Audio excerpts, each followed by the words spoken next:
இன்னைக்கு பிரேக்ஃபாஸ்ட்டுக்கு வாழைப்பழமும் வேர்க்கடலையும் தாங்க எடுத்துக்கிட்டோம். மதியானத்துக்கு என்ன சமைக்கலான்னு யோசிச்சுட்ருக்கிறப்ப தான் மோர் குழம்பு செஞ்சு ரொம்ப நாள் ஆச்சேன்னு சொல்லி மோர் குழம்பு செய்ய ஆரம்பிச்சிட்டேங்க. மோர் குழம்புக்கு பச்சை ஆப்பிள் வச்சு சமைக்கிறப்ப ரொம்ப சூப்பராகவே இருக்கும். அதனோட புளிப்புத்தன்மை அந்த மோர் குழம்புக்கு அவ்வளோ அருமையாக இருக்குங்க. ஸோ இது தாங்க இன்றைக்கி எங்கள் வீட்டு சிம்பிள் சமையல். ஆப்பிள் போட்ட மோர் குழம்பும் பாவக்காய் வறுவலும்.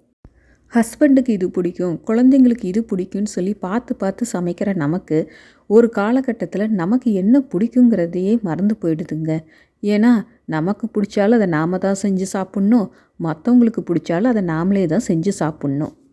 இதனாலேயே என்னமோ தெரிலிங்க, மற்றவங்க யாரோ ஒருத்தர் சுமாராக ஏதாவது செஞ்சு கொடுத்தாலும் நமக்கு அது அவ்வளோ டேஸ்ட்டாக தெரியுது. இதே நாம் பார்த்து பார்த்து செஞ்சு அது சூப்பர் டேஸ்ட்டாக இருந்தாலும் நாமளே செஞ்சனாலேயோ என்னமோ நமக்கு அந்தளவுக்கு டேஸ்ட்டு தெரியல. எனக்கு தான் இந்த மாதிரிலாம் தோணுதா, இல்லை உங்களுக்கும் அப்படியான்ட்டு கமெண்ட்ஸில் சொல்லுங்கள். ஓகேங்க, அடுத்த வீடியோவில் பார்க்கலாம். வாழ்க வளமுடன், வாழ்க வையகம்.